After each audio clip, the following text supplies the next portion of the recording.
Então, dando continuidade ao que nós estávamos falando sobre a nossa Parashá, Parashat Emor.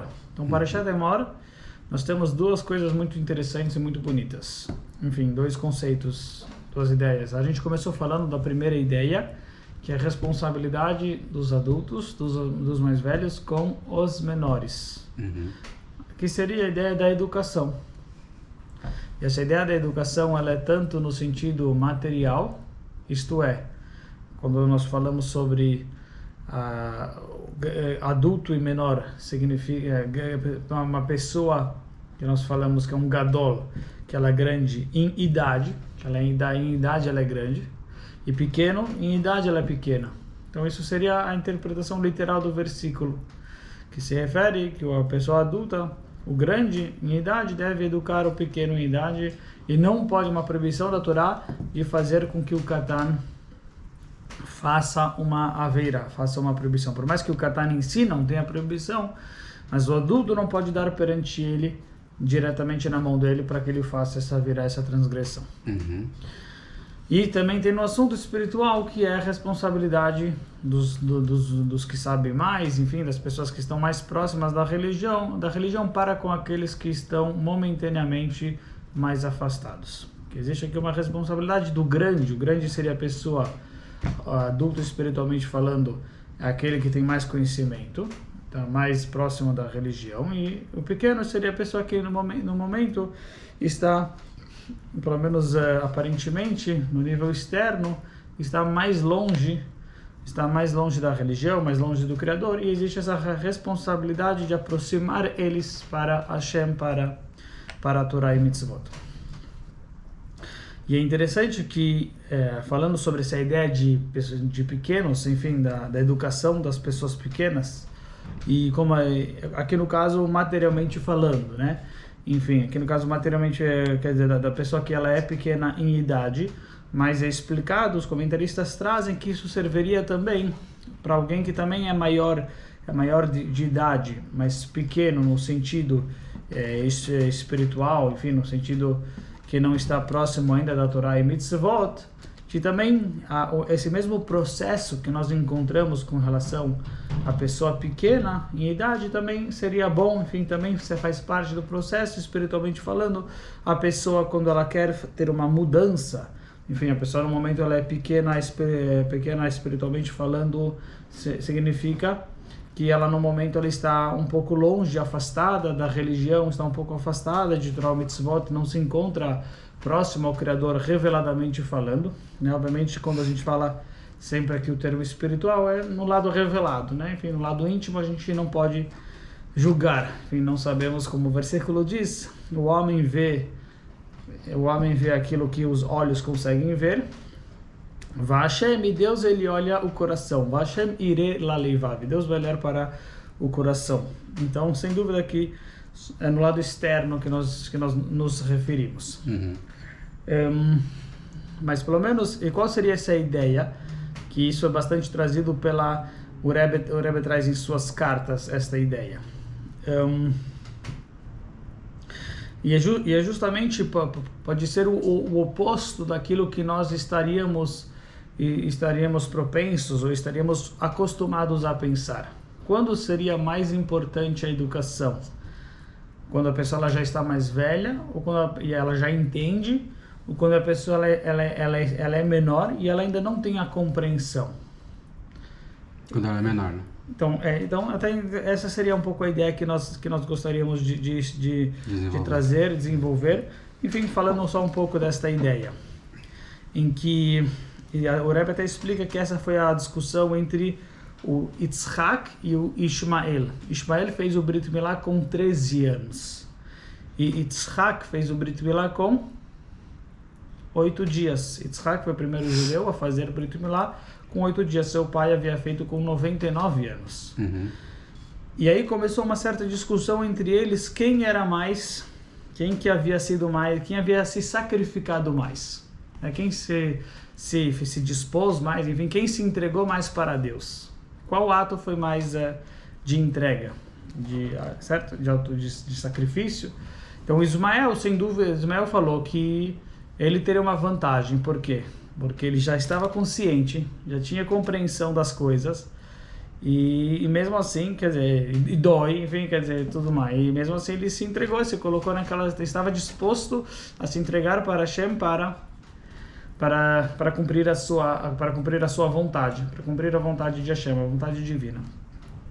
Yitzhak falou não, Yitzhak falou que eu tenho uma certa vantagem, por mais que eu não tinha compreensão, ou seja, não foi decisão minha, eu não estava compreendendo o que estava acontecendo comigo, não houve aqui talvez uma relação externa, né? Enfim, íntima externa que a gente chama, que é do intelecto, que é uma relação íntima, mas já é para o consciente da pessoa, já é o consciente, não é no subconsciente. Eu já estou trazendo isso daqui porque esse vai ser parte do argumento de Isaac. Então, no lado íntimo, quer dizer, a pessoa, ela que está se entregando, ela que está querendo se entregar para Hashem, por consciência própria, por decisão própria. Só que já é no lado consciente. Isaac justamente falou, por mais que realmente eu falto, né? Fala assim, então, você tem a vantagem de ter a consciência e de decidir por consciência própria, e eu talvez era bebê, então meio que fizeram em mim, e não eu escolhi fazer, que esse seria o argumento comum, né? Enfim, fizeram em mim, não fui, esse é o que a gente escuta aí. Mas quando se trata de judaísmo, que é algo verdadeiro na essência, se é uma ação externa que estão fazendo em mim, então realmente quando fazem uma ação externa que estão fazendo em mim, que eu não sou aquilo, então essa ação externa quando eu sou pequeno não tem valor algum. E aí sim vem o argumento, fizeram em mim e não eu quis fazer. Não foi minha decisão. Mas quando se trata do judaísmo, que é na essência da pessoa, ela já tem isso daqui dentro dela, ela já tem isso dentro dela, esse é o verdadeiro ser dela. Então na realidade, quando a gente faz o Brit Milá, é justamente a gente está revelando essa essência, tá? Fazendo com que essa essência se revele, manifestando essa essência. Então por isso, ao Yitzhak fazer o Brit Milá com 8 dias, ele argumentou que ele tem uma vantagem sobre Ismael. Que Ismael não estava, o judaísmo só estava, o Brit Milá, o Brit Milá, ao respeito a Deus, estava no nível consciente, mas não no nível do subconsciente. Outra forma de se expressar, estava no seu lado, na sua compreensão, no seu lado, que aí nesse sentido a gente vai chamar que é mais racional, mas é que é mais externo com relação racional, sem dúvida que é algo íntimo da pessoa, que eu entendo, só que não é tão interno quanto a essência. A essência mais né? Então, quando a gente pergunta o que é o ser humano, na realidade o ser humano não é, por um lado, sem dúvida que no sentido no sentido da razão, daquilo que o ser humano consegue alcançar no lado consciente, a razão é o que define o ser humano. A razão é o nível máximo do ser humano no lado consciente. Enfim, no lado daquilo que o ser humano pode fazer como trabalho, enfim, diferente, único, especial que ele tem, que os outros seres não teriam. Então, sem dúvida que isso é um aspecto muito especial do ser humano, a ideia de compreender e entender o que ele está fazendo. Mas existe algo ainda mais profundo dentro do ser humano, que está além do intelecto. Então, por isso, nesse sentido, seria correto dizer que o que define o ser humano não é a sua razão, né? Enfim, não seria... Tem esse aspecto que o ser humano é muito, especial com relação ao aspecto intelectual. Enfim, esse é o que define o trabalho que ele deve manifestar, o trabalho intelectual, mas isso, na realidade, ainda não o define como o que está mais profundo ainda dentro dele. Então, aqui no caso, o que definiria o ser humano seria, na verdade, aquilo que ele tem dentro, na sua essência, aquilo que ele realmente é dentro dele. Enfim, aquilo que ele e tanto é que, por assim dizer, a pessoa ela pode compreender algo e a sua essência dizer ao contrário. Então, quer dizer, entender algo e fazer algo por compreensão, isso ainda na verdade pode ser isso é muito bonito, muito especial, mas ainda isso não vai definir aquilo que a pessoa é na sua essência, aquilo que a pessoa ela é. Você pode entender algo e ainda assim a sua essência, enfim, a sua intuição, aquilo que você sente seria algo diferente daquilo que você entende. Então, na verdade, o que realmente define o ser humano é a sua essência, aquilo que realmente ele vai ter dentro dele, que vai extrapolar, enfim, que vai estar acima daquilo que ele entende. Por isso ele vai, obviamente, enfim, agir, se comportar de acordo com essa essência. Então, realmente, o Brit Milá e a compreensão de Yitzhak estava... Então, que na verdade seria o subconsciente. Então, assim, é a mesma coisa que nós perguntarmos, né? A gente falou, tem a palavra essência, é que o contrário de essência seria a exterioridade, mas nesse sentido nós estaríamos chamando o intelecto como exterioridade com relação a... O intelecto ele é chamado de interno em geral, mas com relação à essência ele é chamado de externo, de algo que é exterior, de exterioridade. Agora, mas trazendo para palavras talvez mais modernas, que é o consciente e o subconsciente. O que mais define a pessoa? O consciente dela ou o subconsciente dela? O subconsciente. Certo. Então, por mais que o trabalho do ser humano é um trabalho consciente, quer dizer, o trabalho do ser humano é um trabalho, seria conseguir manifestar esse subconsciente no consciente. Então, sem dúvida que é o trabalho do consciente, a gente precisa, o trabalho do ser humano é sem trabalhar com o consciente. E aí ele conseguir entender e manifestar, enfim, daqui dentro do consciente dele. Porque o ser humano, em geral, ele trabalha no nível consciente, não no nível subconsciente. Quer dizer, ele trabalha no sentido daquilo que ele compreende. Isso daqui seria do lado a maneira como a gente entende, percebe, discerne as coisas, sempre está no nosso consciente, né, no sentido prático. Vem do nosso subconsciente, sem a gente perceber. Sem a gente perceber que vem do nosso subconsciente, mas na prática a gente entende isso como consciente. A gente racionaliza, né? Racionaliza, exatamente. Então a ideia seria, na verdade, justamente viver por um lado, nesse campo consciente. Quer dizer, a gente tem esse trabalho de trabalhar com o consciente, mas justamente aquilo que vai definir a gente é o subconsciente. Aquilo que vai definir o subconsciente, e a gente vai ter, aí nosso trabalho seria conseguir manifestar esse subconsciente no consciente. Então Ismael estava, enfim, depois a gente pode utilizar as palavras mais exatas, enfim, não sei se o conceito, enfim, ficou claro, ficou. Mas a ideia, enfim, mas pelo menos a ideia seria então que o Ismael, ele achou que o consciente era o principal, e uma vez que eu entendi e eu entendo isso, então eu estou cumprindo baseado no meu entendimento. Isso manifesta algo muito especial, que o ser humano, que é o consciente, conseguiu entender algo. Só que na verdade ele não percebeu que o subconsciente não havia mudado. Então o subconsciente, a essência dele ainda estava conectada com outra coisa, com o seu lado animalesco, enfim. Sim. Ainda não havia se refinado, estava ainda grotesco, e por mais que ele havia entendido e até decidido ter uma conduta de acordo com esse entendimento, isso ainda não havia mudado a sua essência, não havia mudado o seu subconsciente, o que automaticamente faria que no final quem iria ganhar seria o subconsciente. Por mais que agora ele se conduziu de acordo com o seu intelecto, de acordo com com o seu consciente, o subconsciente no final viria a preponderar. A preponderar, certo. A preponderar, a ganhar, enfim, não sei se falar transpassar, enfim, ele ia acabar. E aí, justamente Isaac falou, era a importância que tem com relação à essência, aquilo que é a pessoa no subconsciente dela. E mesmo que talvez no momento falta no consciente, mas o subconsciente vai levar no final que a pessoa sim irá para o caminho correto. Então talvez no momento a pessoa, o Yitzhak trabalhou mais no subconsciente dele, conectou o subconsciente, enfim, a essência dele com Hashem. E aí fazendo o Brit Milá. Talvez ainda falta a parte de trazer para o consciente.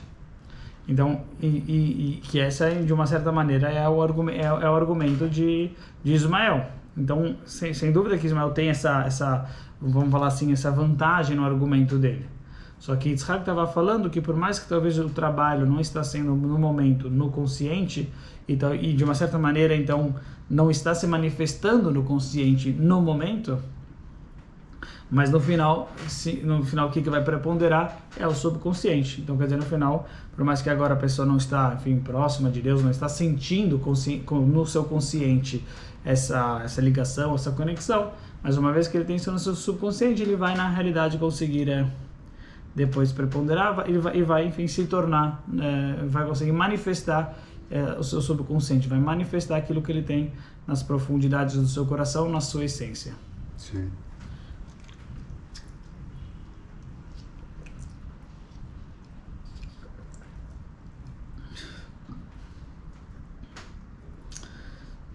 Tem, enfim, já que uma ideia um pouquinho, uma ideia um pouco delicada, mas acho que seria um pouco essa ideia, trazido nos livros, quer dizer, nos livros, uma história, enfim, com a ideia de Chabad. Então, o quinto Rebbe de Chabad, ele disse que, ele fez uma yeshiva no ano de 1897. 1897 foi fundada uma yeshiva Tomchei Temimim. E ele disse que todos os alunos que passaram que estão e que irão passar na yeshiva, todos eles foram escolhidos por mim dedo a dedo. Mas todos eles, as suas almas foram escolhidas por mim como almas especiais que eu escolhi para que eles, para que eles estudassem nesta yeshiva, na minha yeshiva Tomchei Temimim. Então foram almas, enfim, escolhidas, por assim dizer, almas especiais, que elas têm alguma, enfim, obviamente, enfim, quem somos nós, enfim, para falar de almas, mas assim pelo menos ele se expressou que as almas eram especiais e que elas eram adequadas e apropriadas para o estilo da yeshiva, enfim, que eram almas elevadas que iriam estudar então na sua yeshiva, na yeshiva Tomchei Temimim. E obviamente que um discurso desses traz uma certa polêmica. Traz uma certa polêmica. Então, enfim, acabou gerando uma certa polêmica, né? Quem estudou na yeshiva, então são almas específicas, e a gente não enfim, os outros dessa outra yeshiva. Israel quase não gosta, né? De uma polêmica, certo. Uma discussão, debate. Sim. Então isso foi tema, enfim, alvo de um pouco de polêmica, mas mas o que começou, enfim, mas a história que acontece, enfim, quer dizer, é que tiveram outros meninos de outras yeshivot, que eram pessoas muito, enfim, estudiosas, enfim, Talmidei Chachamim, grandes sábios e pessoas tementes a Deus. E na yeshiva do Tomchei Temimim havia todo tipo de menino, né? Enfim, no sentido prático havia meninos que eram mais e meninos, enfim, que eram bagunceiros, enfim, não eram tão estudiosos, que não eram talvez tão tementes a Deus. Dedicados. E aí o que aconteceu foi que essas pessoas que sim estudavam, enfim, então elas começaram meio que a apontar o dedo e falar, como o Rebbe Rashab, né, ele disse que ele escolheu dedo a dedo, que são almas especiais, enfim, na prática, enfim, essas pessoas são meninos, por assim dizer. São todos iguais. Exatamente, certo, entendi. Enfim, tem lá os que são mais estudiosos, mas, enfim, mais elevados, mais espiritualizados, mais dedicados, e tem aqueles que, então eles falam como eles, qual seria, falaram, a gente que estuda tanto, enfim, que a gente que se dedica tanto, a nossa, enfim, aquele menino que não se dedica igual a nós, é de um nível maior que o nosso, enfim, o que significa isso daqui? Então começaram a meio que não fazia sentido que as meninas da yeshiva, não fez sentido, enfim, que os meninos da yeshiva do Rebbe Rashab, que não estavam se comportando tão bem, enfim, que estavam num nível maior do que o deles, que estavam se dedicando e sendo tão alunos exemplares, isso não estava fazendo sentido. Mas aí enfim, teve um mashpia. Teve uma mashpia que justamente ele falou essa ideia que nós estamos falando, que por mais que no sentido prático, no sentido externo, vocês, enfim, os meninos desta outra yeshiva talvez estavam se destacando mais, né? Dessa outra yeshiva estavam se destacando mais, eram menos estudiosos, enfim, e eram pessoas muito dedicadas. Então, no sentido prático, enfim, prático e externo, vamos chamar assim, ou melhor do que externo, no sentido consciente, estavam se dedicando mais. Mas, na verdade, os meninos de Tom Het Mimim, mesmo aqueles que externamente não estavam se dedicando, mesmo aqueles que, enfim, não pareciam, né, não estavam na prática, no sentido externo e prático, mas não estavam manifestando nada de especial, né? No íntimo deles, eles tinham uma alma elevada. Enfim, quer dizer, a alma deles era uma alma especial. Eles tinham, enfim, no subconsciente deles, enfim, na alma deles, na essência deles, eles sentiam uma alma mais especial. Sentiam uma alma mais... Obviamente que isso aqui é uma história um pouquinho... Que bate com a essência, é uma história que a gente estava falando. Exatamente. É uma história para ser contada mais dentro de Rabat. Mas pelo menos assim, né, cada um obviamente que vai puxar mais, enfim, mas o que significa? Qual seria a ideia? Essa ideia seria justamente isso, que eles têm na essência deles, eles têm isso daqui.